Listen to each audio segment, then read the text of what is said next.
Okay, good afternoon, everyone. Thank you so much for joining us in today's guest lecture.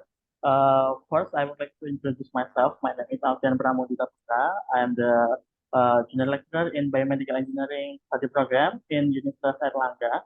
And today we will have guest lecture from Dr. Chow Khuen from Department of Biomedical Engineering, uh, Faculty of Engineering, University of Malaya, Malaysia. And first, I would like to read the biography from Dr. Chan. So, he, he graduated from National University of Singapore for the doctoral degree, and also for the master degree, he graduated from University of Malaya uh, in biomedical engineering. All right, Dr. Chan. Yeah, exactly.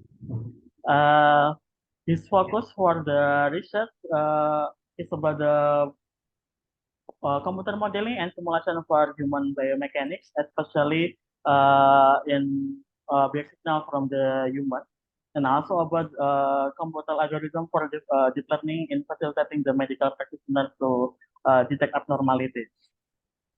He already published a lot of papers in high impact journal, and also give speaks in international conference as well. For today guest lecture, the topic is about Python in control engineering and artificial intelligence. So he will give us about the use of Python programming, especially in control engineering and also artificial intelligence. So without any further ado, the screen is yours, Dr. Chan. Hey, thanks, Mr. Alfian, for the for the introduction. Very great.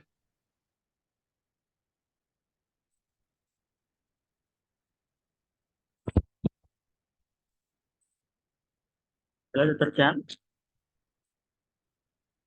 Your video is freezing. Can you hear me?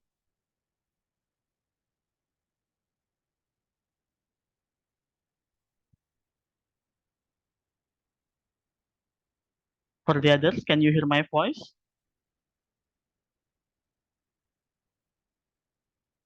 Yes, I can hear you, Alfian. Okay, maybe Dr. Chan have internet problem. Okay, we need to wait. Thank you, Pak Akif.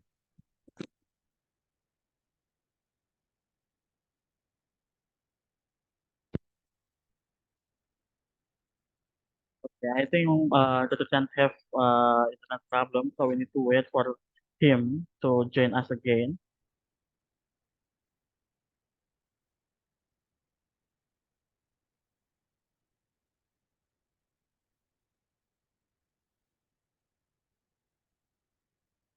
Hello. Hi, Hello, Alfian. Dr. Chan. Hey, can you hear me? Yes.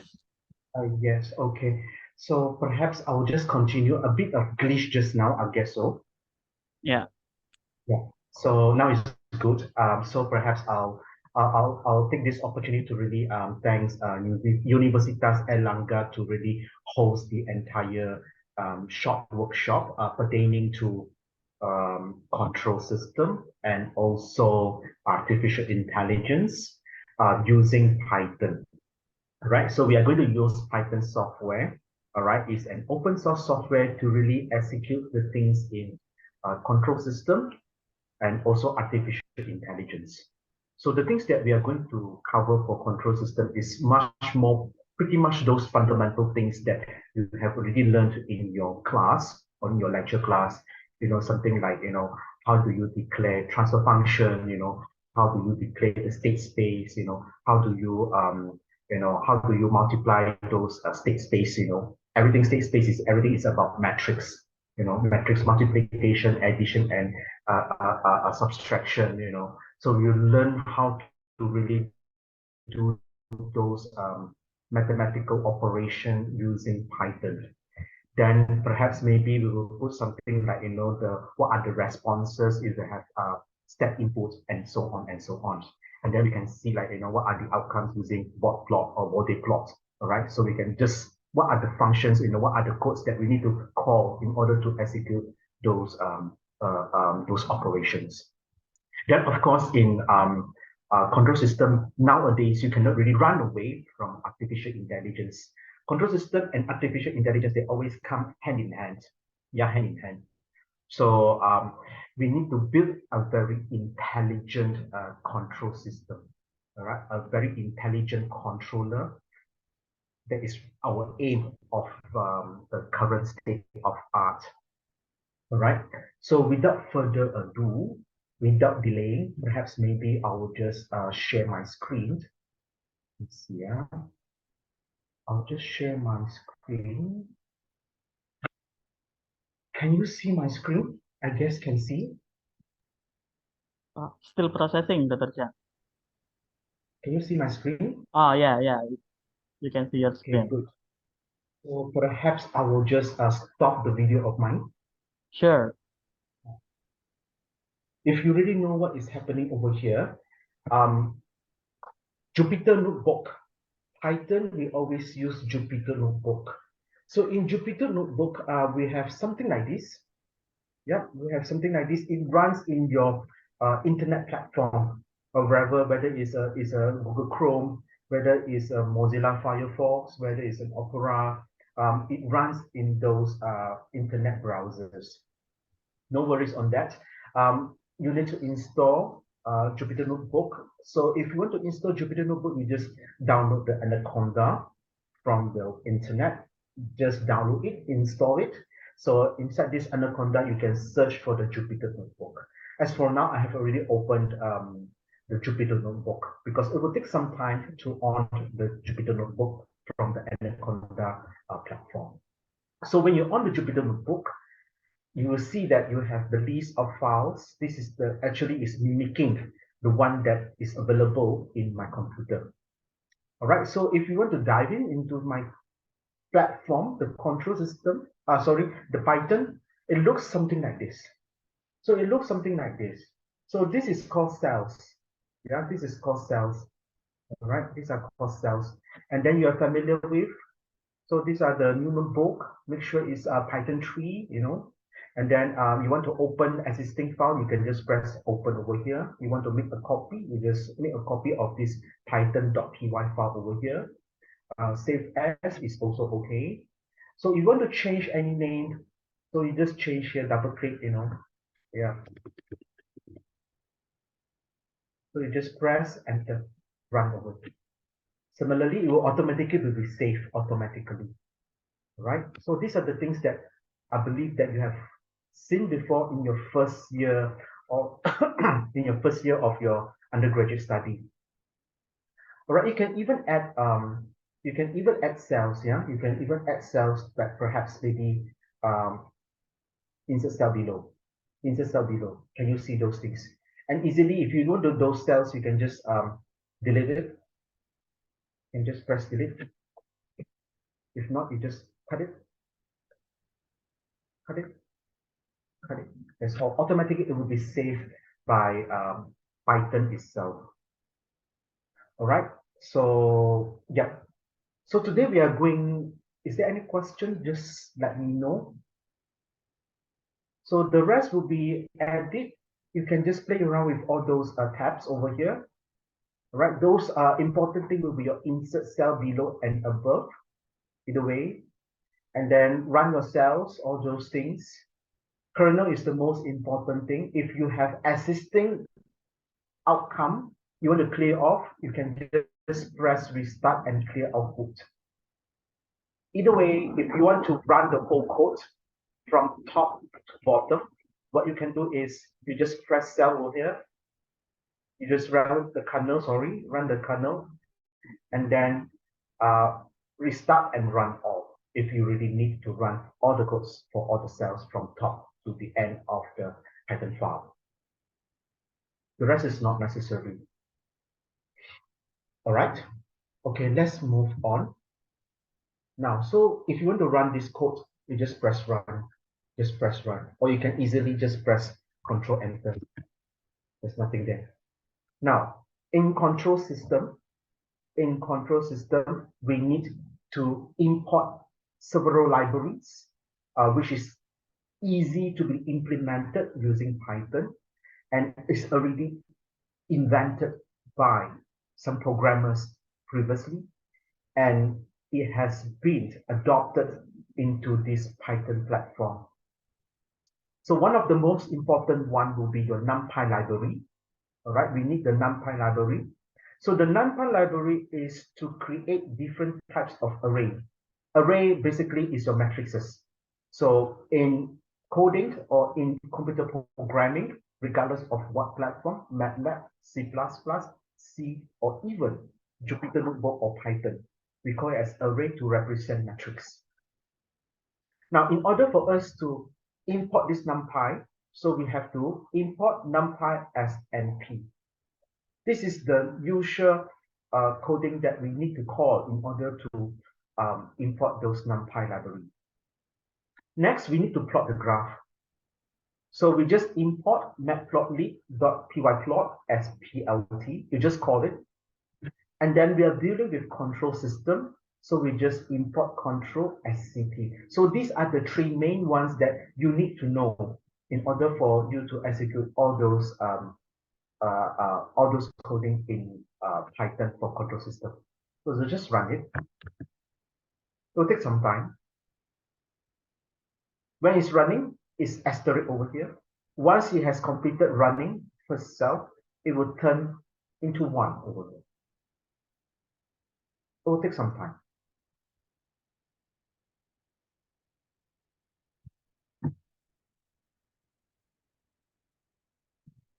Slow me down if I'm going too fast. Yeah, slow me down if I'm going too fast.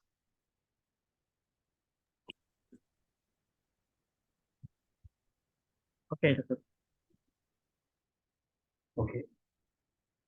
All right. So the next cell over here is actually the things that we need to set for the figure that we are going to plot later on. So to ease your mind over here, we just follow whatever coding that we have over here. We need to establish perhaps maybe what type of figure of the format that we are going to plot. The plots will be in SVG format if we declare the SVG over here. Well, we need to also set the figure size. So in order for us to set the figure size, so that it is easy for us to save all those figures for documentation and also reporting. So we just use 1010 over here. Otherwise, you just use 2310. Either way, you just choose the one that is easy and easy to be viewed. And for the font size, I will just declare it as 12. All right, so we have just finished executing the first cell. Then we move to the second cell. We just run it. It's done. All right, so the first thing we are going to do is to really use Python to establish or call transfer function. So the first thing, we need to learn how to define transfer function in Python. So using this NumPy over here and also this control SCP libraries over here. Now, the first thing we have to do is see, we call G1, okay, we call G1 to execute a transfer function, which consists of the denominator and also the numerator, all right? So if we call G1 over here, it's just to print out the G1, all right? To really print out the G1, let's run it. So can you see that? Can you see the transfer function is being printed out over here? It's very easy. So this part over here represents the numerator, and then this part over here represents the denominator. All right, you can see over here. All right, so let's play around with this one, perhaps 257. All right, you just run it. There it goes. Everything will be changed. Okay, the magnitudes changes. The magnitudes change. Similarly, this one also changes as well. Right? Easy to understand? Now, let's move on to the next one. Let's say, for instance, you have this function over here, or this declaration over here. So we pass in the location of the zeros and poles, right? We pass in the location of the zero. If we know the zeros and the poles, how do we call Python to execute or print out the transfer function? So we remained ct.tf over here, bracket, dot, bracket, np. Np stands for numpy, dot poly, all right? Poly for the zeros and also the poles, all right? So the zeros, 2 zeros at -2 and -5, we put it over here. And then the poles are at the 3 locations, which are at -4, -5, and -9. So we just execute it, run it. There it goes. The transfer function is being printed out using Python. So it's pretty easy to use Python. It's very easy. Just sorry. Sorry. Okay, can we continue? Yeah, Alfian. Mr. Alfian, are you good? Are we good? Yeah. So this is how we have call or use Python to call the transfer function if we have or know the locations of the zeros and the poles. So this one, the next one we're going to talk about is those minimum realization, the pole zero cancellation. So the purpose of this minimum realization or pole zero cancellation is to really remove redundant state from the system. So in order to execute it, we just call ct.minrel, right, minimum rel realization of this G2 transfer function over here. So we just execute it, right? One state has been removed from the model and ends up to be here, all right? This is a power of 2, this is a power of 1. So one state has been removed from this G2 over here, all right? Now, always, when we talk about control system, we always talk about array. Array refers to matrix in computer and programming, regardless of what software, either MATLAB, even Python or C++, we call it as array. Now we talk about array in control system, we always deal with state space. So state space always deal with matrix, or in computer programming, we call it as array. So we need to do some mathematical calculation, or we call it as the transfer algebra, transfer function algebra. So which comprises of addition, subtraction, multiplication, and division. Very easy.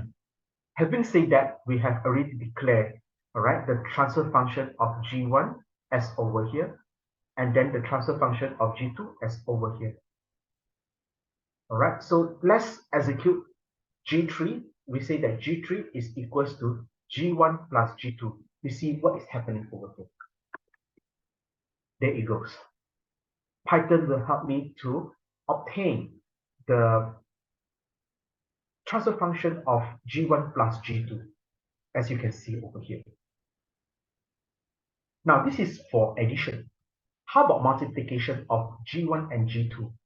You just change the plus to asterisk, which represents multiplication, and then you just run it. Voila, there it goes.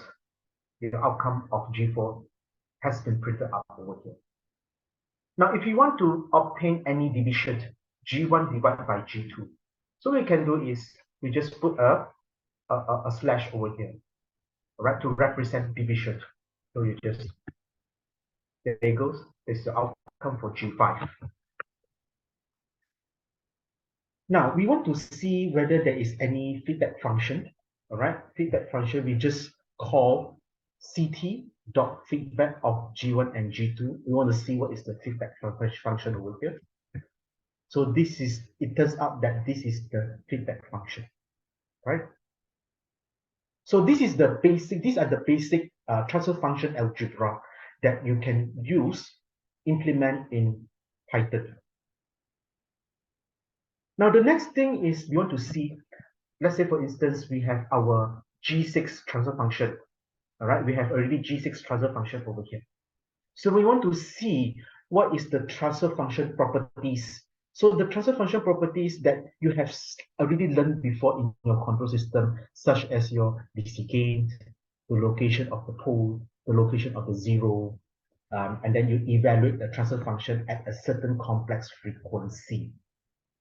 right? So rather than using calculation, manual hand calculation, what you can do is you can just use Python to execute all those DC gain location, whole location at the zero of the zero, and then evaluate a transfer function at a certain complex frequency. All right, let's look into the DC gain of the transfer function of G6 over here. You can see that the DC gain as printed out over here has been computed by Python for the location of the pool of G6, which is check. These are the locations of the zeros of the G6 as printed out over here.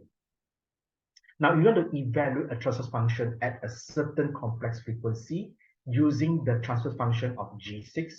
All right. So we want to see. So this is our complex frequency over here. All right. This is our complex frequency over here. So let's just check. So this is the evaluation of a transfer function at a certain complex frequency. This is how we call it, evaluate. All right. Evaluate. Eval stands for evaluate. All right. Now, we have done introducing the transfer function properties. All right, so the next thing we always deal with is a headache for us, for us to really do a transfer function, convert a transfer function to state space, and then a state space to transfer function. There are a lot of mathematics behind it if we do manual calculation. So what we can do is, let's say for instance, we want to convert transfer function into state space. So having said that, we take the G1 first. Let's say we have established or we have already declared G1. So this is my G1. So in order for me to convert transfer function to state space, so we just call this function ct.tf to state space 2ss of G1. And then you print out G1ss. There it goes. This is the state space for the transfer function of G1. Right, so this is how we call, all right, convert transfer function to state space using this function of this control library in Python. Similarly, if you want to convert state space to transfer functions in Python, all right, so again, use spec, we declare G1 underscore TF. This is one of the variable equals to, this is the function ct.ss2 transfer function, state space to transfer function. Just now, transfer function to state space of the G1 underscore SS. All right, we want to convert this state space back to the transfer function. So we just use this command, call it up. There it goes. All right, there it goes. This is the transfer function. Okay. All right, let's move on. All right, let's move on. Perhaps this one you can just do your own study, right? Nothing much. Just do your own study. All right. Now, if let's say we are going to analyze on the impulse response, you want to calculate the impulse response. Now, let's say for instance, we declare the time equals to numpy dot linear space from 0 to 1000 with a space of 10. All right. So we incorporate T1 and Y1, right? Equals to CT, all right, dot impulse response of G1, the transfer function of G1, incorporating T time over here. Now, so this is by using the linear impulse, using the impulse response function, which pass in the time array over here. Now, if we do not have time array, in that case, it will generate a suitable time array and return that particular time array. So this one will be determined by Python. All right. Now, in order for us to plot it, we use the matplotlib. All right. So plt dot plot for ty and y1.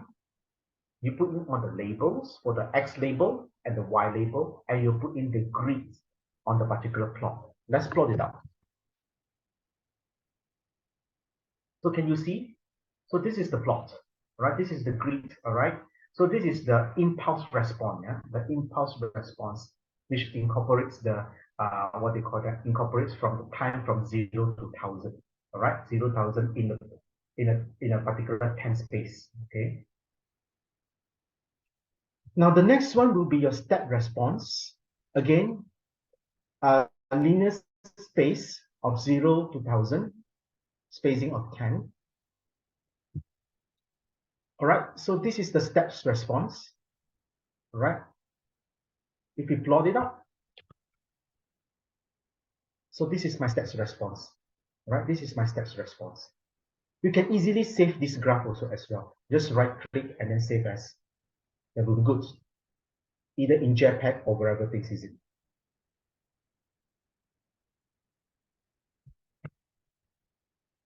Okay, so you can just, oops, cannot. You can just download here. All right, you can just download here actually. You can check whether you can download here. I'm not very sure why it cannot be downloaded at this moment, but nevertheless, it's okay. Now, let's move on. Okay, let's move on to other like steps response with initial conditions. Yeah, initial conditions. So again, we declare the time t1 y1 with the steps response. All right. So this is a state space provided we are providing the initial conditions. We can pass in the initial conditions to calculate the response of the system to the initial conditions. All right, based on the initial conditions. We just plot it out. Right, so this is the graph that we have. All right. So that's pretty much easy. All right, that's pretty much easy. This is the response to any arbitrary input. This is for you to learn by your own self. Any arbitrary input, the sinusoidal wave of 1 radian per second, right? Now, let's say for instance, maybe perhaps for those, all right, for those until body plot, the rest Nyquist plot, stability margins, root locus, I will not cover at this moment. Perhaps maybe if time permits, we can meet up in another workshop to really discuss on the stability margins, root locus, and also the Nyquist plot. So perhaps maybe we end until body plot, right? So let's say we want to analyze and obtain the plot or body plot, right, of the transfer function of G6. We just call ct.bodyplot G6. Get it out. Take some time to generate the outcome. So we have this body plot that consists of the magnitude and also the phase in degree. All right. So you can see the body plot as such. So you can use this body plot to really, analyze whatever stability that you have over here. So now, so with this body plot, you don't really have to buy any semi-log paper or any graph paper to really plot those body plots, right? You can just use Python to really call Python to really plot the body plot, right? It's very convenient, right? So you can just add another one also over here, all right? See which one is easy for you to see. You want to specify the magnitude, phase, and frequency, and just get it out, right? Pretty much almost similar. All right, see which one really suits you. All right. That's all for control system. Are there any other questions before we move on to artificial intelligence? Are there any questions? If you have question, you can ask directly to Dr. Chan, or maybe you can write in the chat column, and I can read it to Dr. Chan. Okay.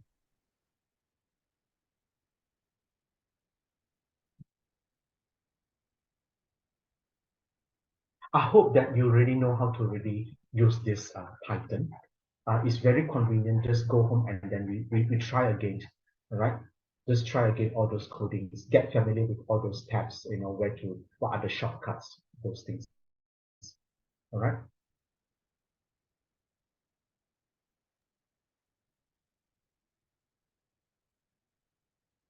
I think there is no question for now, Dr. Chan. You can close it.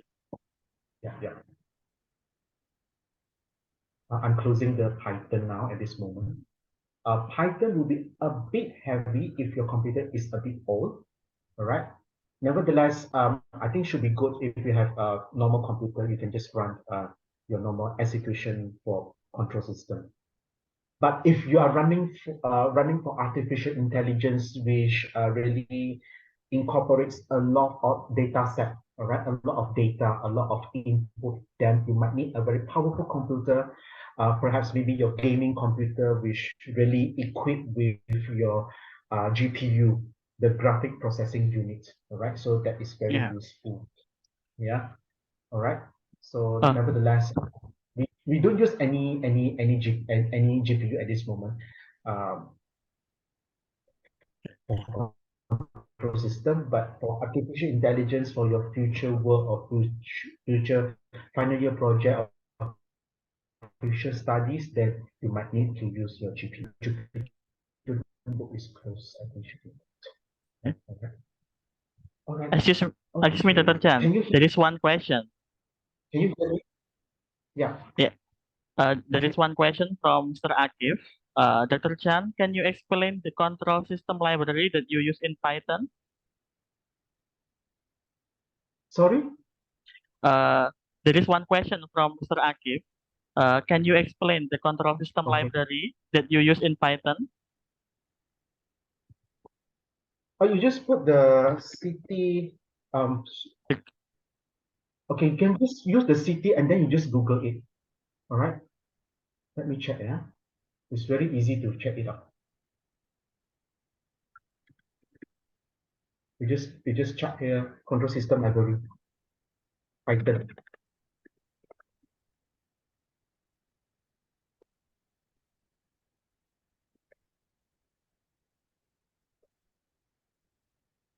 Then anything you can just refer to. All right. Anything you can just refer to. All right. Let me check. Yeah.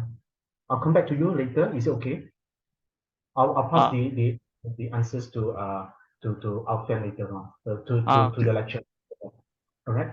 Okay. Sure. Yeah. Okay. All right. Just give me a moment, perhaps a few minutes for me to move on to uh, what do you call that, to artificial intelligence. Yeah.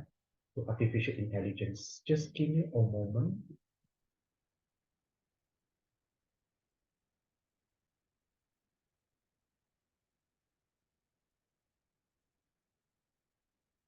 Just give me a moment and let me grab a drink first.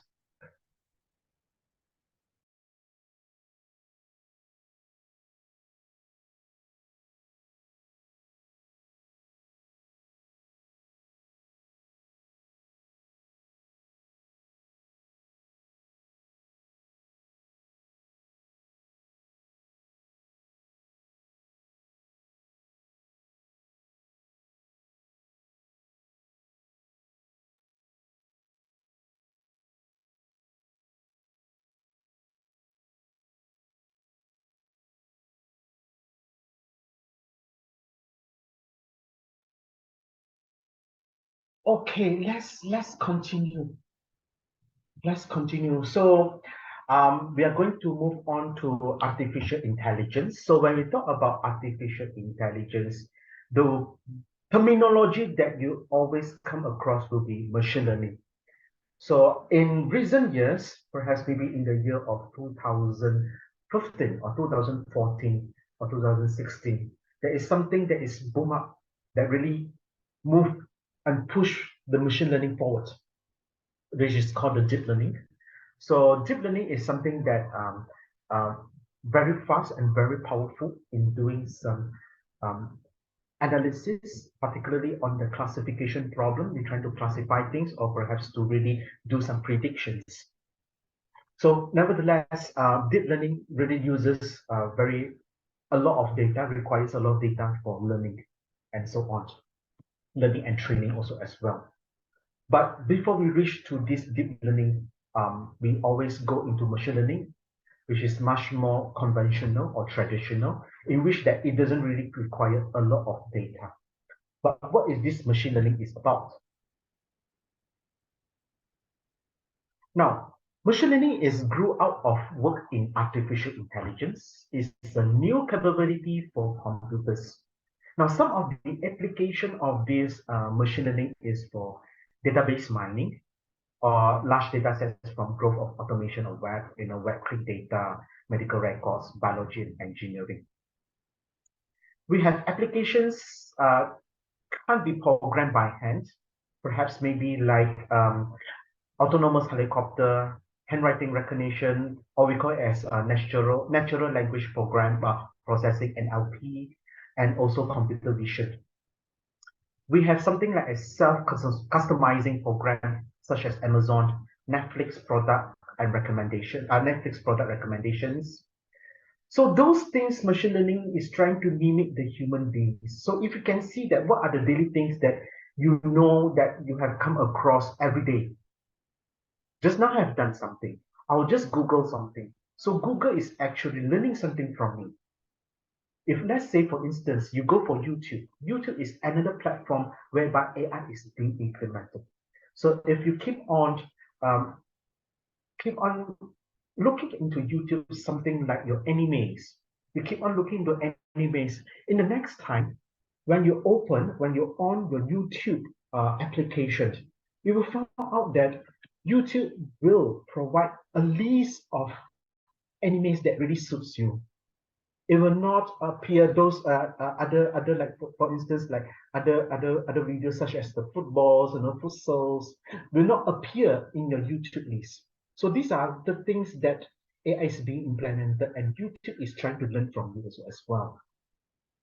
So you will see that in YouTube also as well, you will see that sometimes YouTube has what you call advertisement that really suits you based on the things that you have already seen in YouTube much more pretty frequently. Now, we talk about machine learning algorithms. We always talk about supervised learning and unsupervised learning. So the rest will be reinforcement learning recommender systems. Those we also talk about those practical advice for applying learning algorithms.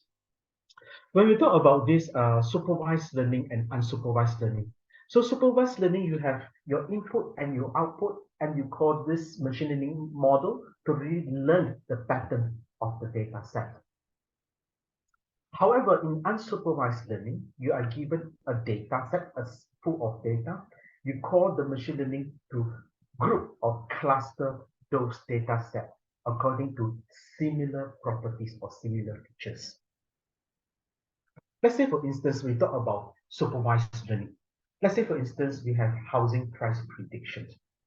All right, housing price prediction. So if let's say, for instance, we have this data set over here, all the crosses here over here are data set. Now, this x-axis will be size in feet squared, and then the price will be in thousands, all right, in thousands dollars. So it's representing $100,000, $200,000, $300,000, and $400,000. All right. Now let's say, for instance, we have all those data set over here. We try to fit in a straight line over here. You're going to try to fix a straight over here. You just draw the straight line over here, and we are trying to do some prediction. Let's say, for instance, we have let's say, for instance, these data are based on the data that we have collected previously. And we use a linear straight line to really classify, to fit the data set over here. Now, if let's say, for instance, 750 size, we want to predict, let's say we have a house of 750 feet square. We want to see what is the price according to this straight line over here. It turns out that it's just 150,000. The prediction of the house of 750 feet square will be 150,000. Now, sometimes this is not the best fit. So we can do, sometimes we use a curve fit or parabolic fit. Let's say we use a curve fit. Okay, it fits most of the data. It fits most of the data. And you can see that this data could provide a much more, could predict a much more better price. Let's say, for instance, for 750 feet squared, you can see that you can get 200K, all right, 200,000 for the price. So having said that, regardless whether it's a straight line or it's a curved line or parabolic line, we use these lines for fitting to fit into this data set over here. And we call this one as supervised learning because right answers are given. All right, right answers are given. Okay. Now, inside this supervised learning also as well, we are trying to predict the output of the price, the housing price, based on the given size and based on the models that we have over here. All right. So we call this one as regression, in which that it predicts continuous value output. So in this case will be our price over here. So far so good, yeah. Now, another thing about this unsupervised, this is unsupervised learning. So you can see that there are two features. One is the cross and one is the circle. So easily you can use unsupervised learning to group them together. All right. Let's say, for instance, everything turns into circle. So this one will be one group and this one will be one group according to similar features. So this is the fundamental of unsupervised learning. But for this workshop, we focus on the supervised learning. So what are the applications of unsupervised learning? Let's say, for instance, we try to have the list of genes over here, all right? Genes expression over here. So we are trying to classify what are, we're trying to use machine learning to really group them into similar features. So we use unsupervised learning because we don't put any labels over here. So you can see by your naked eyes that this one could be similar feature. So there's one cluster. So this is one feature will be one cluster. Another feature will be one cluster, one cluster, one cluster, one cluster, one cluster, one cluster, and so on. All right. So that is one of the applications of unsupervised learning. So the other applications of unsupervised learning will be to organize computer clusters, all right, and also social network analysis. Like, for instance, they are trying to group where are you from, all right? They're trying to group and try to analyze on you. Let's say, for instance, you have Facebook, or perhaps you have like Twitter, or perhaps maybe you have like Instagram. So based on the friends, based on the friends that you have added or those friends that added you, that will just analyze you according to perhaps, okay, you are from Asia, you are from Europe, you are from the States, all right? Or perhaps maybe to be specific, most of your friends from Indonesia, so they will group you together as Indonesians. Similarly, if you are from Malaysia, then they will group you as Malaysian. So this is one of the applications of unsupervised learning. We can also use unsupervised learning for market segmentation and also astronomical data analysis. So that's the end of the first introduction of those artificial intelligence, machine learning, and also supervised and unsupervised learning. Let's move on to the second lecture. All right, let's move on to the second lecture.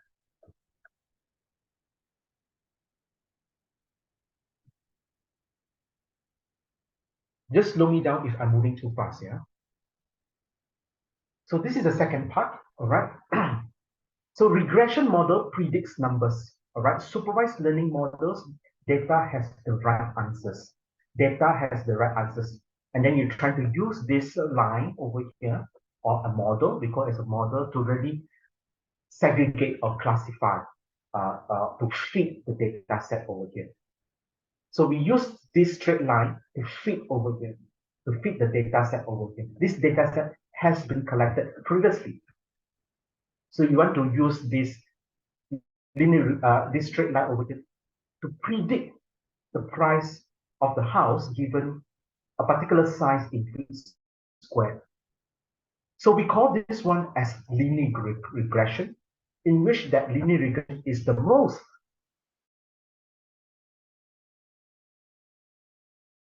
in supervised learning, the most fundamental one.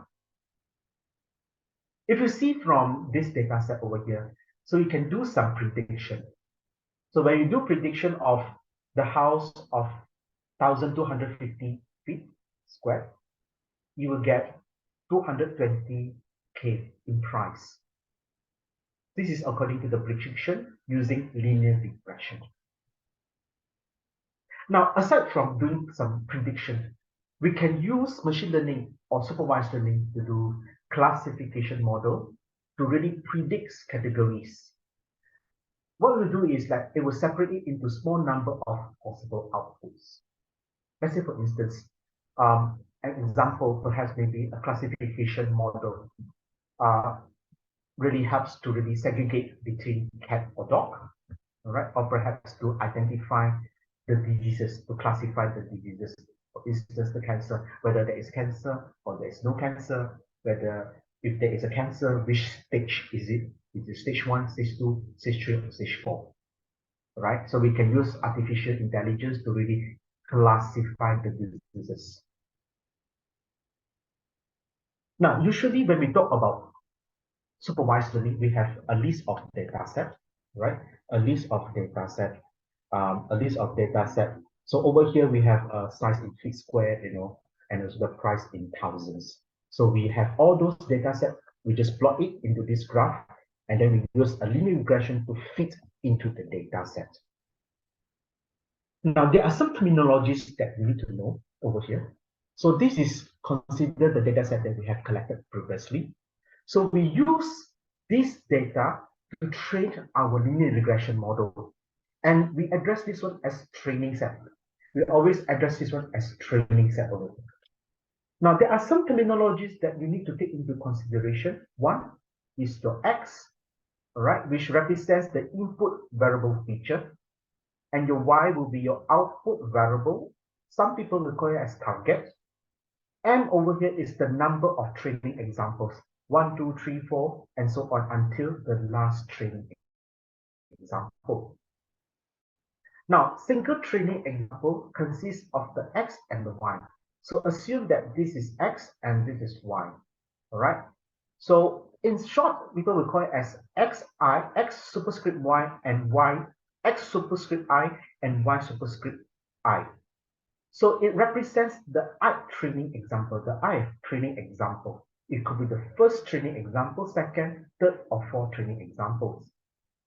All right, so these are the terminologies or notations that you need to get familiar with in artificial intelligence and machine learning. Now we talk about linear regression with one variable. Linear regression with one variable. So we always talk about training set. Training set is the data that we get collected previously. All right, consists of those features and also the targets. And we feed this training set into learning algorithm. Right, into learning algorithm, and this learning algorithm will pass to a function f over here.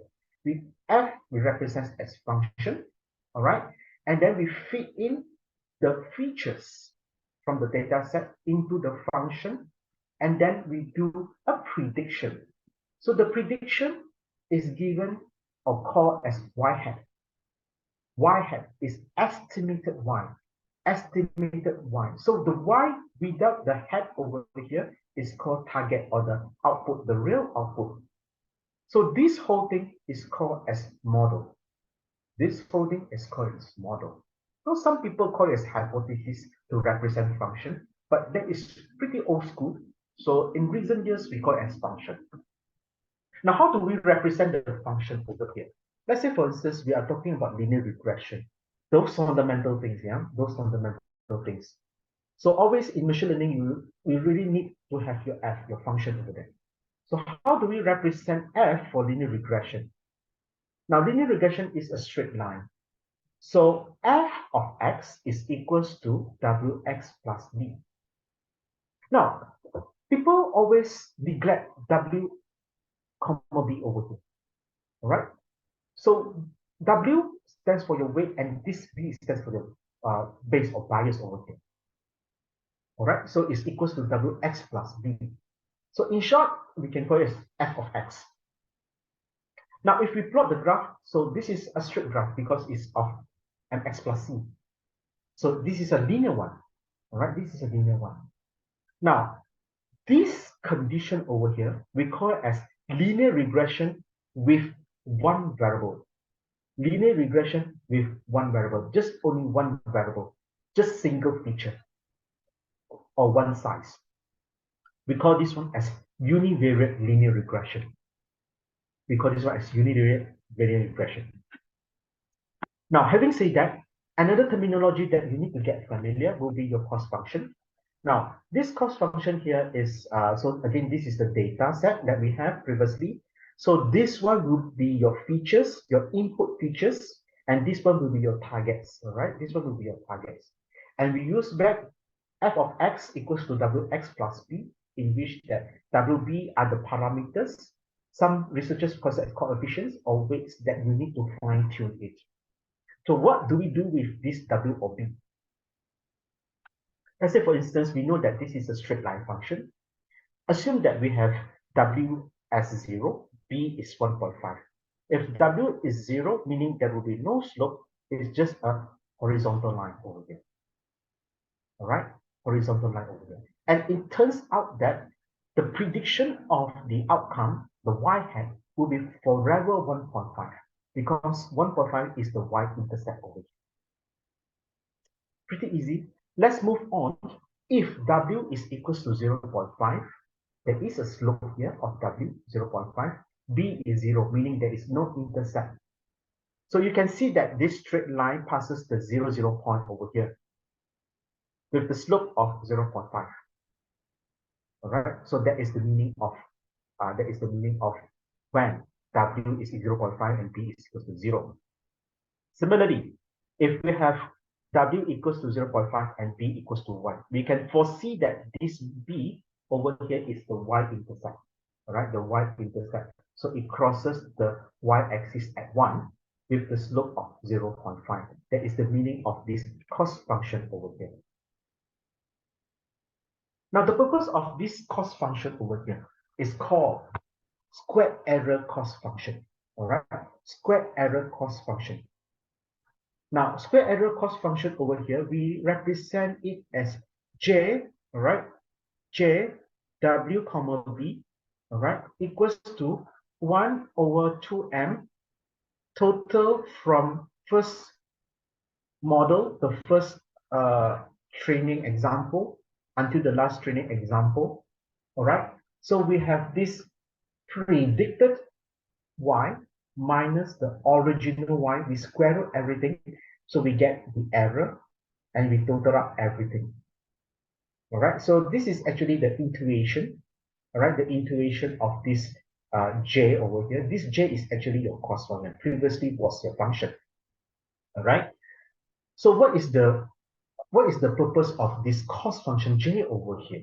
All right, it's actually we need to fine tune the w and the b, because y hat is equals to f wb of xi over here.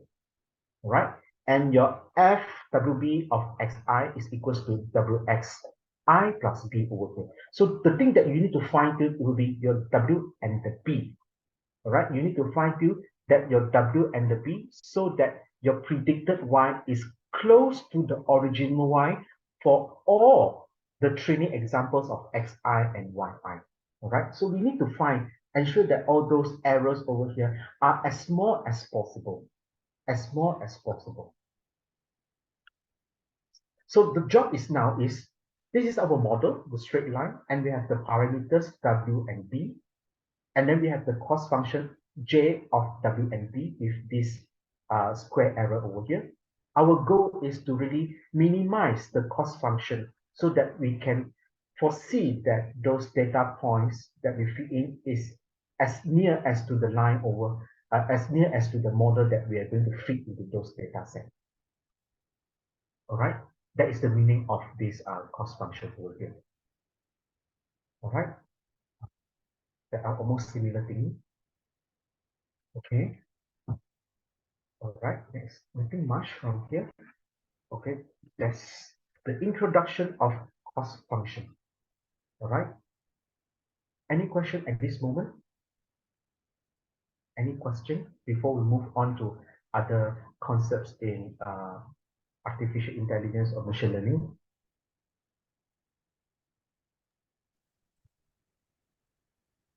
Am I going too fast? Am I going too fast? I think it's still okay to done, not too Yeah, fast. not too fast, yeah. Okay, just slow me down if I'm going too fast, yeah. Just slow me down. So we go to the third part of this machine learning over here. So it's a bit much more focused. We need to look into the terminologies, understand the concepts first, before we move on to modeling of those artificial intelligence models. All right. So now, over here, we are going to learn about training linear regression, gradient descent, implementing gradient descent intuition. We have learning rate, gradient descent for linear regression, and also running the gradient descent using Python. Now, we have some function, all right? Let's say, for instance, a cost function of J of W and B. So over here, we need to really find the most minimal cost function, all right? Of the minimal value. So we need to, our intention, our final goal is to minimize the cost function, right? Now, let's say, for instance, for linear regression for any function, all right, we have minimum, let's say, for instance, more than 1 W. So we need to really, for this minimization of this cost function, we need to, let's say, for instance, we have W1, W2, W3 until the last Wn, and also the B. We need to incorporate or analyze all these parameters in order to obtain the most minimal cost function. Right? So the outline over here is start off with some values for the W and the B parameters. Usually, we will set W as 0, B as 0.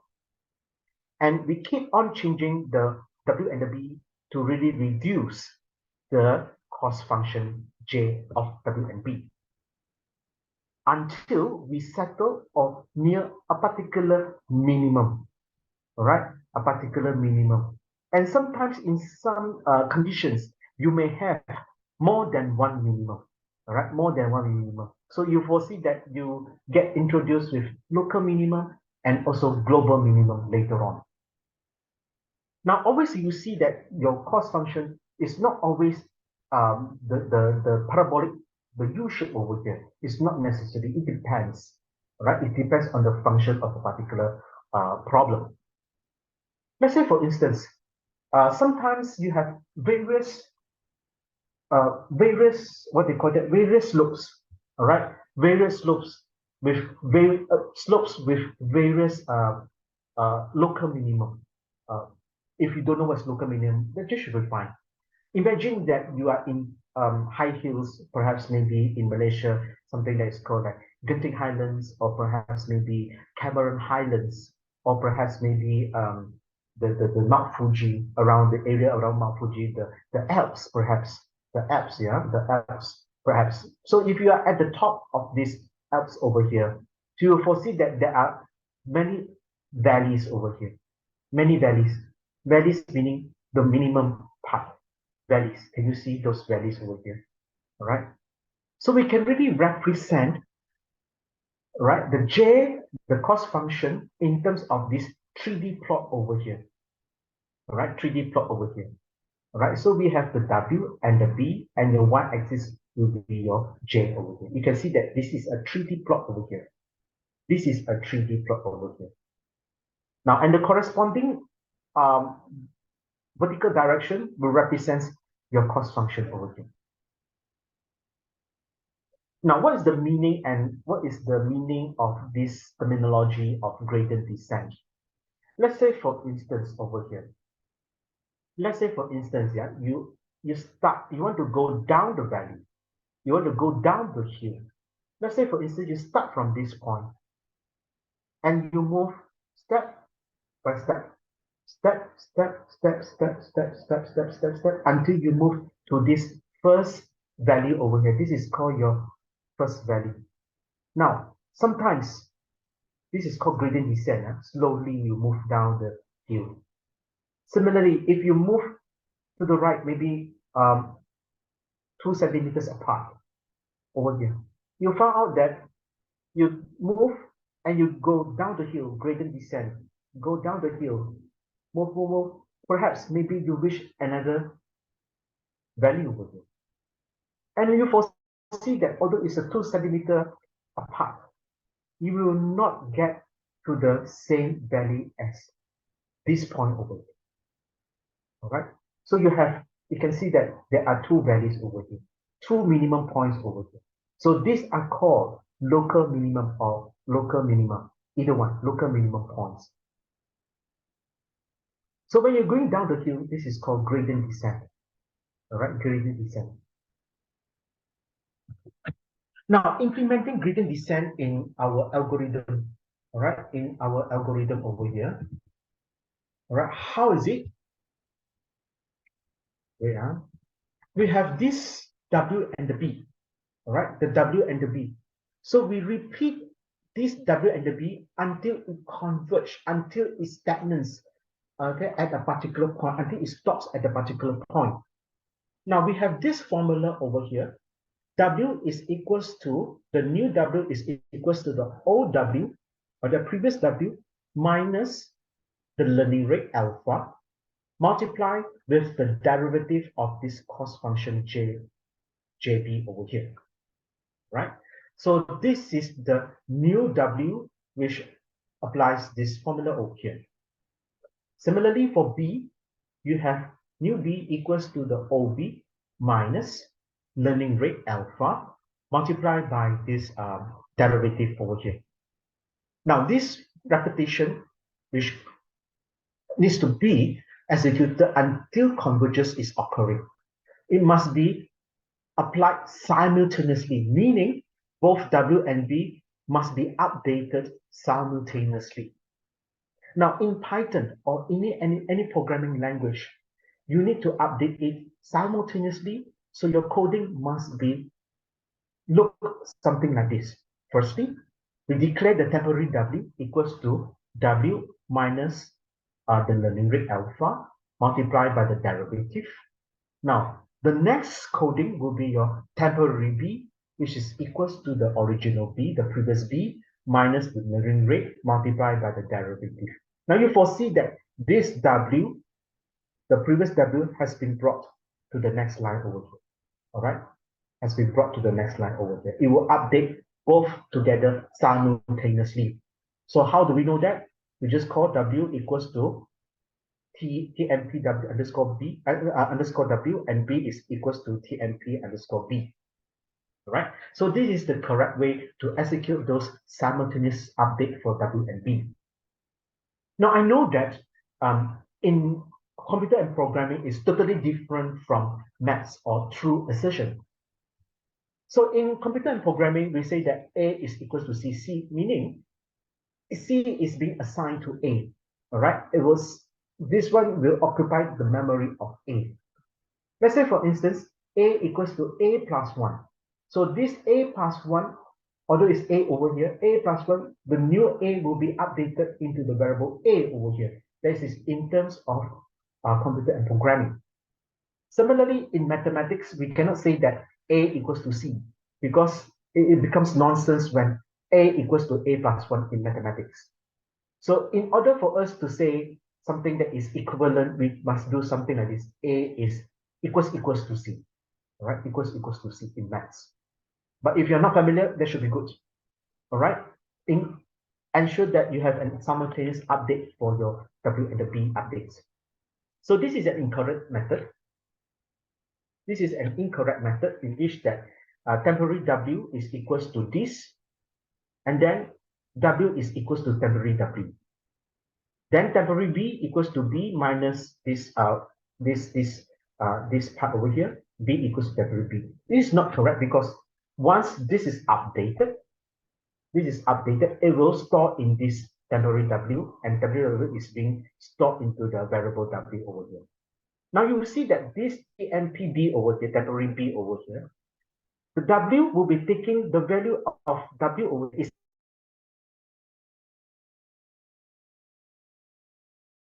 over there. It's not updating the W and the B, they are not updating simultaneously. So this is incorrect method. I hope you get the idea of it when you're dealing with Python programming. Now, what's the gradient descent intuition over here? Now, you will see that our idea is to have the W and B to be repeated and updated until the convergence occurs. All right, until the convergence occurs over here. Now, we foresee that if let's say for instance, all right, let's say for instance, we don't have the B over here. We just take care only the W. Let's say we assume that the B is 0 over there. So W will be equals to W minus L minus the ring rate multiplied by the derivative over here without the B. So our ultimate goal is to really minimize the cost function JW. Now, having said that in mind, so we have a U curve over here. Let's say, for instance, if this partial derivative is more than 0, what will happen to my W? All right, All right, so you will see that if this partial derivative is more than 0, I'm getting a positive number. So positive number multiplied by negative alpha or negative learning rate. So my D over the W, my W will be getting a positive value.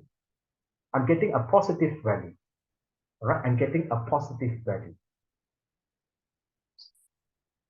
Wait, let me check.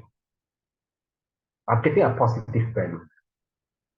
So W, I'm getting positive, but I'm moving in this direction. You get it? I'm moving in this direction over here. So this is positive. The slope must be positive over here, right? The slope is still positive over here. So the slope is positive. The W is moving towards this part over here. Ideally, we need to move from here until the local minimum W over the local minimum part over here, until the minimum point over here, right? That is the meaning of this one. Now, having said that, if our partial derivative over here is less than 0, meaning it's a negative slope, all right? So if it is a negative slope over here, so you foresee that when it's going down the gradient descent, it's moving from this part, until it reaches the minimum point over here. So that is the meaning of this gradient descent, all right? So that's all for gradient descent. Any question at this moment? Slow me down if I'm going too fast, yeah? I have a question, Dr. Chan. Yeah. How do we make sure that the one that we found, the minimum value is not local minima if we want to find the global minima? Um, you have to really play around with the W and the B. Oh, so we need to kind of like optimize the W and B to get Yes, the correct. You have to play around with W and B at this moment, right? You have to try and error. okay. Thank you, Dr. Chan. All right. Okay. So perhaps maybe when we talk about machine learning, all right, when we talk about machine learning, when we talk about artificial intelligence, people will always talk about neural network. So what is this neural network is about? So let's look into the introduction over here. All right, let's go into the introduction over here. In artificial intelligence, we really need to mimic, right? We need to mimic how does the human brain can really execute or think or do some prediction or do some decision. So we try to use artificial intelligence and trying to mimic the human biological brain. So the human biological brain consists of many of these neurons. We have a lot of neurons, a lot of neurons, axons, and then you have the electrical impulses as well. Now, if you are not familiar with this biology, it doesn't really matter. All right, so you just look into this biological neuron over here. So we have this neuron is being connected to another neuron through dendrites. All right, through dendrites over here. All right, through dendrites over here, dendrites, and this what do you call that? The input will go into the cell body and being processed by the nucleus through the dendrites over here. So once it's being processed, it will pass to another a neuron through the axon and also the dendrites over here, and will pass to another neuron. So this is the input and output over here. This is our biological neuron. All right. So in the simplified mathematical model of a neuron in machine learning or neural network, we have the input and also the output, and we have these layers of neurons over here, or in short, we call it as unit, right? We call it as unit. So this is your input and this is your output. It's trying to mimic the biological neuron over here, right? Now, we talk about this graph over here. We talk about the amount of data. Let's say, for instance, in previous, in a very old school, perhaps maybe in the 1950s, 1960s, 1970s, 80s, 70s, perhaps maybe AI is a bit hot. It's a hot topic, 1990s, nearly to millennium, 2000s. Then after that, it start to slow down. Artificial intelligence start to slow down, the competition will start to slow down until the year of 2010, 2000, it start to boom up again. So what is really happening over here? Perhaps I would say is the number of data set or the amount of data and also the learning models, the artificial intelligence model, the size of it, and the computational power is the one that plays an important role. All right, how to make this, how to push forward this artificial intelligence. So now you can see that So this is the amount of data. Now the traditional AI, such as your linear regression, perhaps maybe your linear regression. So regardless of how many data you have, how big is your data? At one point, the performance will just stagnate. It will not continue to go up and up and up.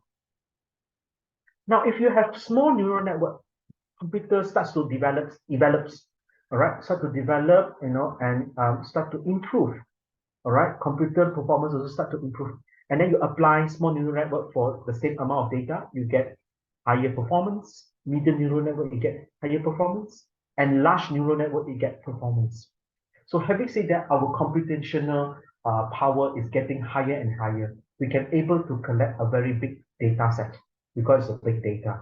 And you can imagine that using a very powerful neural network, a larger neural network can really execute a better performance. A performance in terms like what is your prediction, what is your accuracy of your model, your artificial intelligence model in predicting something or in classifying something.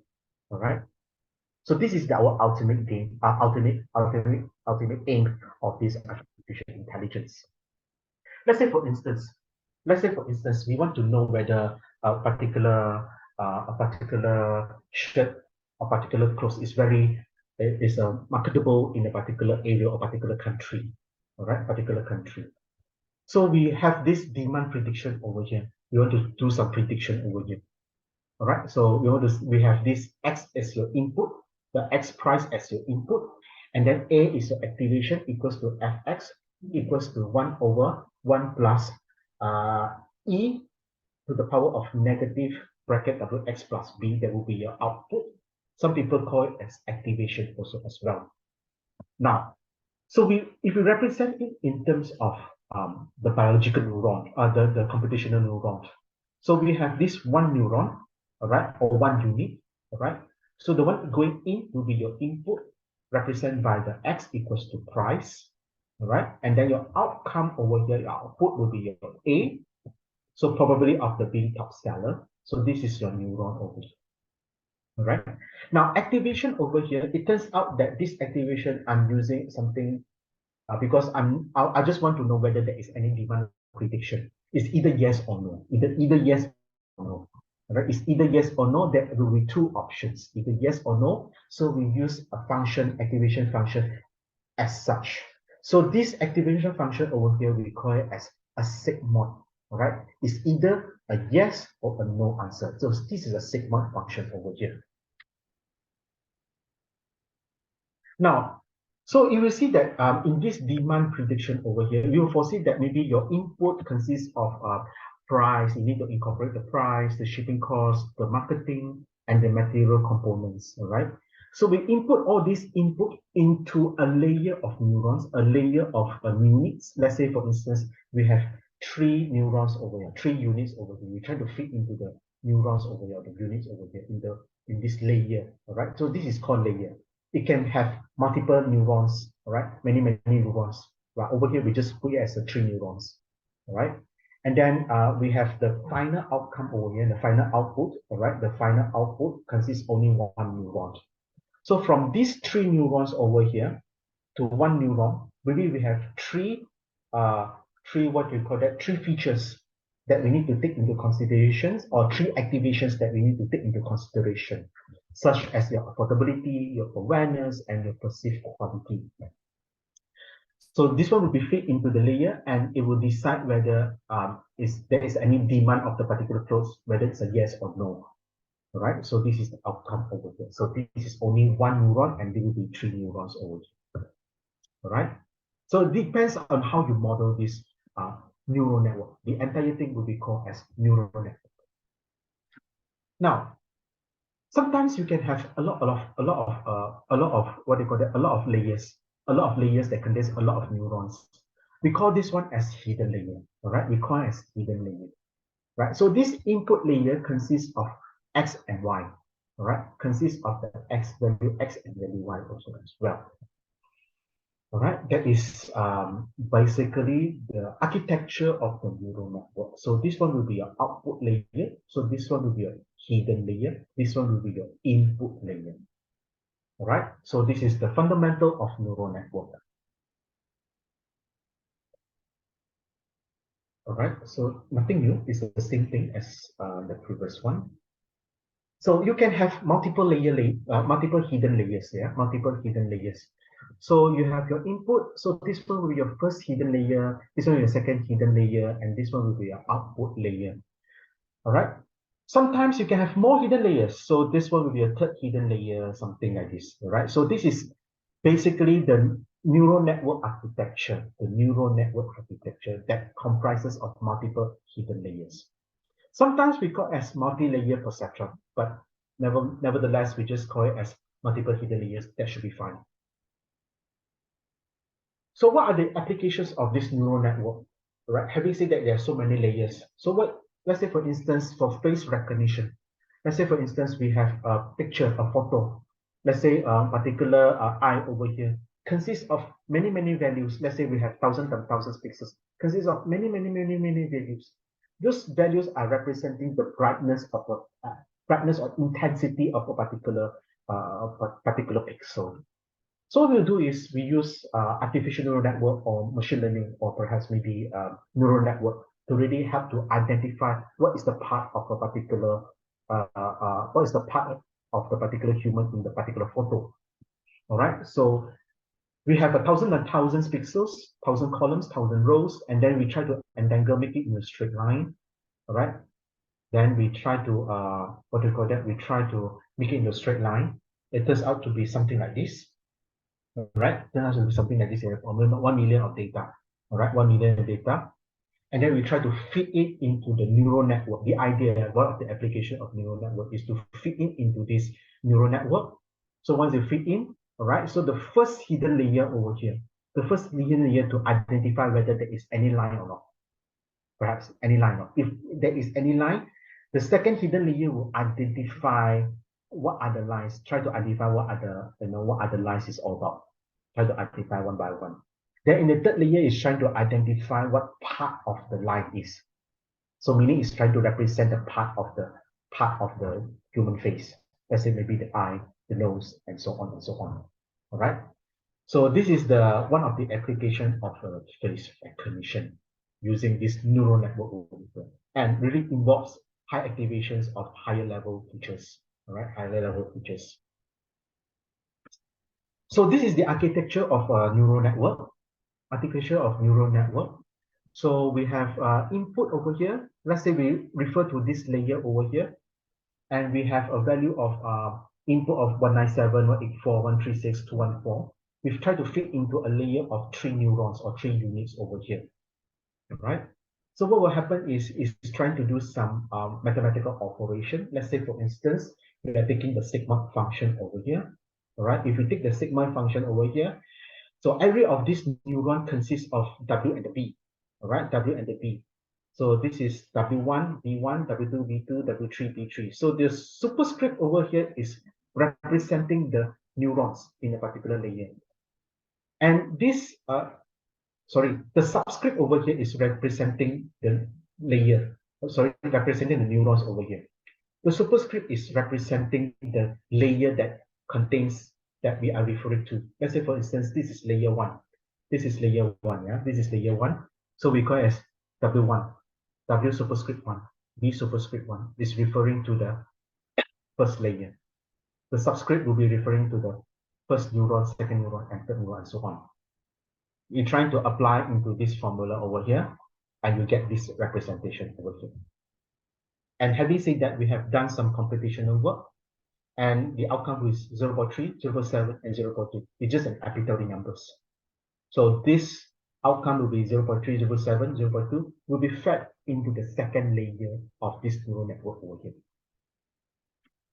So if we fed, let's say, fed into the second layer, all right, so you have only one, all right, only one unit or one neuron over here for the second layer, superscript 2 over here, all right? So let's say, for instance, it's a 0.84, the outcome is a 0.84. It turns out to be a scalar value.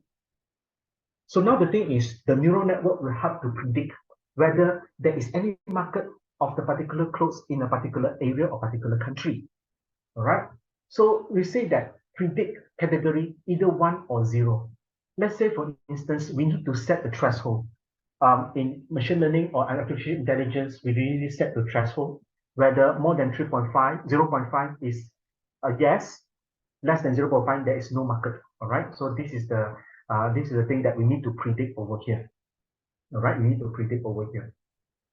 All right, so having said that, if our outcome is 0.84 over here, 0.84, so meaning there is a market of the clothes in a particular area or particular country. All right, that is the meaning of it.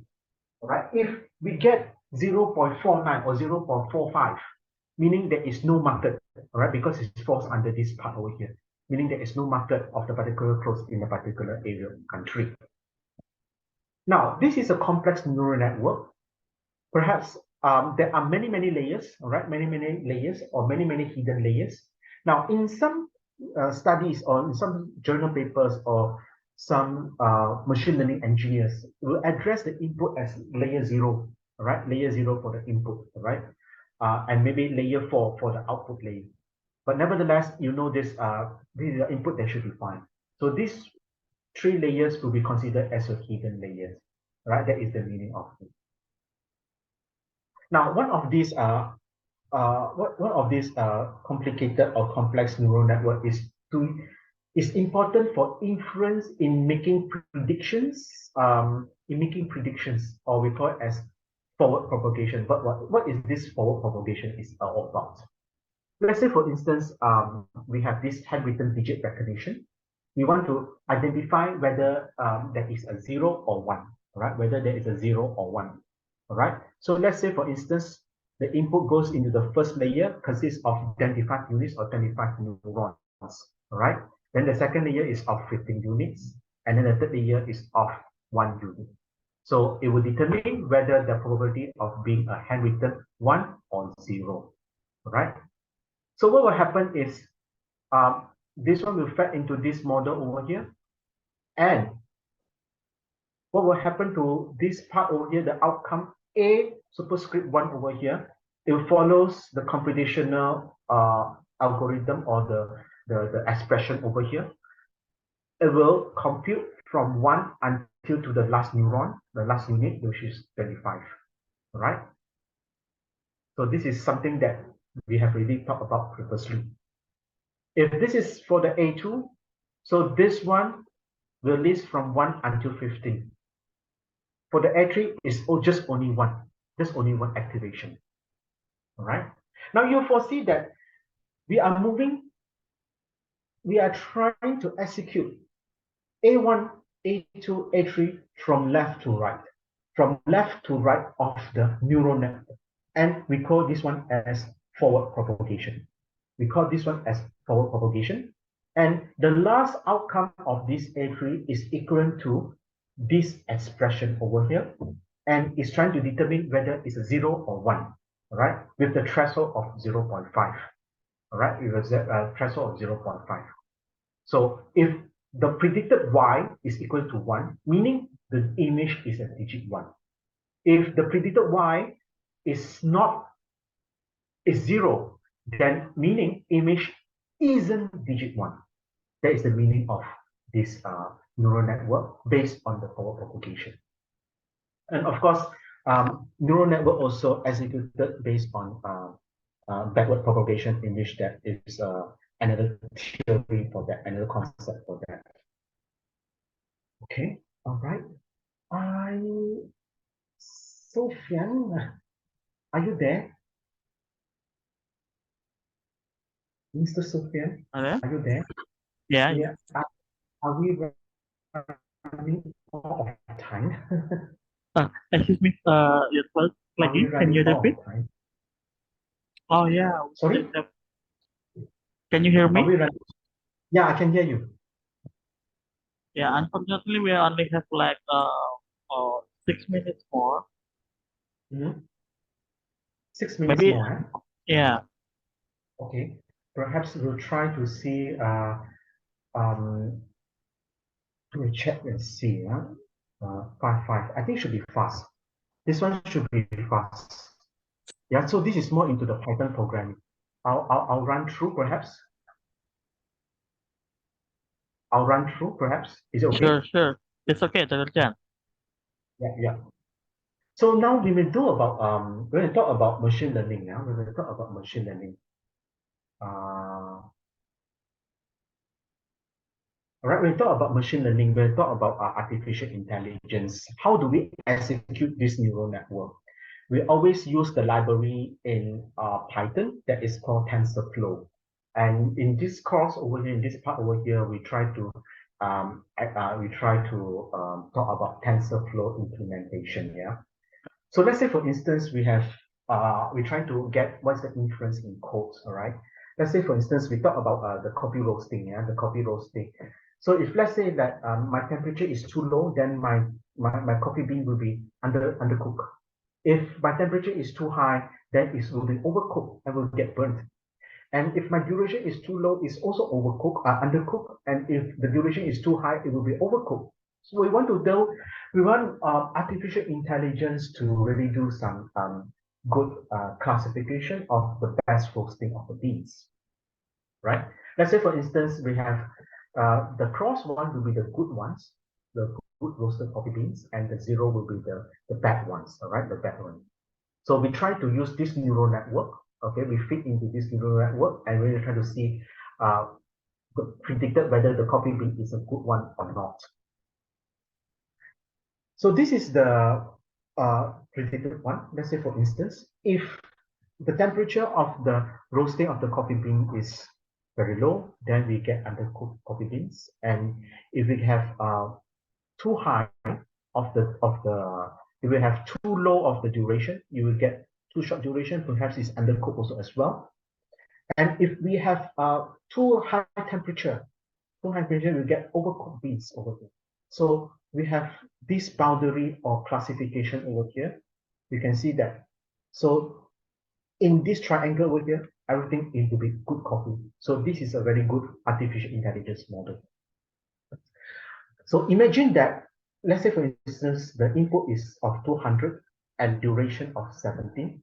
All right, we try to put into this neural network over here, and we are trying to predict whether with this temperature and duration, the particular coffee bean is a good one or the bad one. We're trying to do some inference over here. So we try to build the model using TensorFlow or in Python, all right? So again, you will see your NumPy array again. So we declare x equals to NP your NumPy array, your input 217, all right, as you can see previously. So we have only layer 1 and layer 2. So layer 1 we equals to dense. Dense meaning is your layer in neural network, all right? Neural network, and then followed by units. Units will be 3 neurons over here, is equal to 3. And activation we call it as sigma over here. We just label it as sigma over here. All right, it's either yes or no. 0. More than 0.5, yes, less than 0.5 is no. Then we execute the outcome of layer 1. A1 is equals to layer 1 underscore 1 x. All right, so this one A1 will be passed and feed into the second layer over here. All right, so that is for the first layer. Now imagine that, okay, imagine that this is your outcome of your A1, all right? So it's being fed into the second layer over here. So layer 2, similarly, layer 2, we call as dense. Dense stands for layer. Units equals to 1, comma, activation sigmoid. So your outcome A2 is equals to layer underscore 2 of A1. So over here is trying to predict, do some inference. If A2 more than 0.5, then your predicted Y will be 1, else will be Y hat equals to 0. So these are the things that we can incorporate in the Python programming, especially in TensorFlow. Now, let's say for instance, we have model for digit classification, right? The one that we have talked about previously. So imagine that we have 3 layers over here. First layer 25 units, second layer 15 units, third layer is 1 unit. Now you see that x equals to NumPy array 0, 0, and so on and so on and so on. All right, and then layer 1 dense, units 25, how many neurons? Activation is your sigmoid. Then your output of the first layer will be as A1, similar to your A2 and also your A3 also as well. Then over this A3 is trying to do some predictions and inference, whether the predicted Y is a 1 or not, all right, based on the threshold of 0.5 over here. Now we talk about activation factor, all right? We need activation, all right? Let's say for instance, this is your first layer, right? This is your first layer over here. And you want to see what is the outcome of this A1 over here. So this A1 over here is an array, all right? It's an array of 3 values over here. These 3 values is based on tensor because we are building our model using TensorFlow. So tensor represents matrix actually, all right? So it's 0.2, 0.7, and 0.3. And the shape is 1 times 3 matrix, all right? It's just one row and 3 columns, all right? 1 row and 3 columns. Sorry, 3 rows, 1 column, all right? 3 rows, 1 column, all right? So this is the matrix that we have, the 1 times 3 matrix, all right? 1 times 3 matrix, yeah? Okay, 1 times 3 matrix with the floating point because we are accepting decimal places. So the D type will be float, 32, accepted by the computer and also Python. Now, if you want to convert this tensor into our normal NumPy array, so we just call a1.numpy. So this is array in terms of NumPy library 0.2, 0.7, 0.3. So why is it like this? Because actually TensorFlow is another library. All right, NumPy library has been built and fully utilized in Python previously, and then is widely used in linear algebra also as well. So TensorFlow is built later on, but there will be some different representations of the arrays in TensorFlow. So we always express the outcome of this TensorFlow in terms of NumPy array as such. All right, see which one really suits into your application. All right. Similarly, for this one, outcome for this A2 will be just a value over here. All right. Now, what you saw earlier is as such, right? So we express the X first, your input, and then you have the layer one with 3 neurons, activation state 1. So your outcome A1 is equals to layer 1 of X. And then the layer 2 over here is also dense with 1 neuron. Activation is just 1. So A2 is of the layer 2 of A1, right? The layer 2 of A1, right? That is the meaning of it. And this is the fundamental or architecture of the neural network. Now, to build a neural network easily, all right, easily, we want to represent it, the forward propagation. So what you can do is, previously we have labeled as to be like this. What you can do is, you can call that in TensorFlow, we can call the model of the neural network to be the sequential of layer 1 followed by layer 2. So meaning this sequential, it will execute the layer 1, then it will strings to the next layer 2 over here via the sequential command over here. Now we have this X over here, the input X over here and the Y output over here. Let's say for instance, based on this data set over here. And we're trying to do some predictions, and we use model.compile in TensorFlow to really compile everything. And then you try to use model to fit on those X and the Y data set over here. And we call the model or TensorFlow to do some prediction based on the X new given to the model over here. So this is how we build our neural network in Python using TensorFlow. All right. Okay. Anything else? Almost similar thing. All right. Now, to cut short, sometimes you can really put the model sequential rather than establishing layer 1, layer 2, layer 3.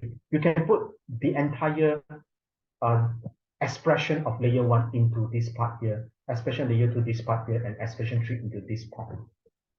Right? Okay, either one. So it will do the compilation, and then after that express, declare your X and your Y, all right, and then feed the model, and then try to predict the X new, all right. So that's all for today's class. All right, that's all for today's class. I hope you really enjoy and really benefit from this this, what they call it, the introduction of artificial intelligence using Python. So you can see that how do we build a neural network and how do we use a TensorFlow and also the libraries to really build our neural network, right? So in artificial intelligence, we always use TensorFlow, all right? So in TensorFlow, there is something that is called something that is different because TensorFlow is built on tensor means matrix, right? So the representation of TensorFlow and NumPy array will be slightly not similar, right? So we'll look into that if time permits, right? Okay, I think we are running out of time. Yeah, Yeah, unfortunately. yeah. Okay. Well, wait, I cannot see you. Yeah. No, Okay. okay. Okay. Maybe for the last, is there any question from all the participants in here? So we already heard from Dr. Chan about the use of Python, and for the first one in control engineering. Especially, even for me, it's quite new for me to use Python for control engineering. Oh, there is one participant that raised hand that want to ask questions to Dr. Chan. Yeah, Giselle? okay. Just one question, perhaps. Yeah. Can Yeah. you? Okay. Thank you for the chance. Excuse me, Dr. Chan, can you explain about what is the difference between TensorFlow and TensorFlow Lite, and how can you transfer the model from TensorFlow to TensorFlow Lite? Thank you. What is TensorFlow like? Sorry, perhaps maybe I didn't get your question of TensorFlow like here. As I know, TensorFlow Lite is like something as similar like TensorFlow, but it has different function, kinda. Sorry, that one I have no idea at this moment, but we have this TensorFlow and TensorFlow 2.0. All right, I'm not very sure that is the representation that you're trying to say here. TensorFlow 2.0, because we need to incorporate a higher level of machine learning, which is called deep learning, and we use the Keras library. So this Keras library is external library. So we are trying to incorporate it into TensorFlow. So that's why we have TensorFlow 2.0. So if possible, that the one that we are using for TensorFlow is TensorFlow 2.0. So I'm not very sure those TensorFlow Lite that you're talking about. So perhaps I will look into it. If I get any information, I will just feedback to Mr. Alfian. All right. So the one that Sure. we talk about is the TensorFlow 2.0 and the old version of TensorFlow. We need to get familiar because I haven't gone into that TensorFlow 2.0 because we use all those Keras library. There's a very high level of machine learning. Usually people use it for deep learning. All right. So we haven't gone into that area yet, Yeah. Having said that, there are so many things to learn about this neural network. Yeah. We can use it for classification, for prediction, Let's say for instance, the most famous one is your random forest, your decision tree, the classifier, random forest, and then we have new classification models such as XGBoost, and those things haven't been covered, but if time permits, really, we'll look into it. Perhaps maybe another longer time of the workshop, longer Exactly. duration of the workshop. And too Yeah. many things, to study. Yeah. Even Okay. this is a pretty fast workshop also as well. I'm pretty sure that most of you might not have time to really grasp what are the things that we have covered. But having that in mind, perhaps you can just look into YouTube's, look into YouTube's and then go into class, Yeah. I'm not really sure what are the softwares are being used in Universitas Erlangga for machine learning or for artificial learning. I'm not very sure. Are they really Yeah. exposed? We in here, so most of the students, maybe like for the final year, they also use Google Colabs as well, Dr. Chan, I for see. the machine learning part. Mhm. Yeah, we can use Google Colab, but then there will be limitation in Google Colab if Yeah, so yeah, unless you buy the the the the usage in Google Colab, then it will allow you to use the GPU much more longer period of time. exactly. Yeah, I hope you guys really benefit from this workshop here. We are looking forward to meet again perhaps in other workshops, more detail into this artificial intelligence, neural network. There are so many things to study, uh, performance metrics, this and that. There are too many, too many. Yeah, Yeah. How yeah, to create a very optimized model. There are too many things to study. yeah. Yeah, So so many topics in a very short time. exactly. Yeah, Yeah, too many topics in a very short, so it's a bit difficult to cover everything in one workshop. All yeah, right. Yeah. Yeah. Of course, those hands-on will be another workshop also as well, workshops, hands-on, how to really code it. The one that I'm showing you is just part of the, yeah. So I think the okay. attendance is almost, Yeah, yeah. And okay. if you have any questions, you just drop me a message. Sure. If there is more question, you can give the question to me, and I can deliver the question to Dr. Chan. Dr. Chan, can you hear me? Okay. Perhaps, Oh, yeah. Yeah, I can hear you. okay. Yeah. Can you hear Okay. me? Yeah, I can hear you.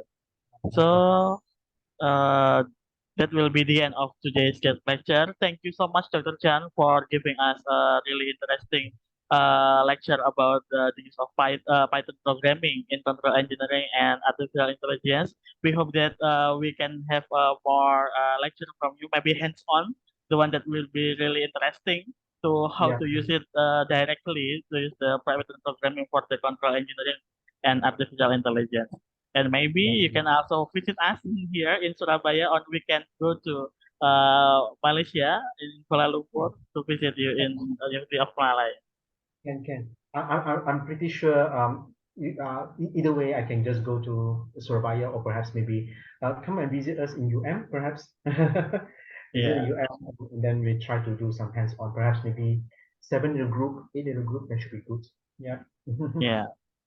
Yeah. Okay. That's all for today. Thank you again. Thank you so much, Dr. Chan. Yeah. Thank you for all the participants that joined us today. And that's all from me. Good afternoon, everyone.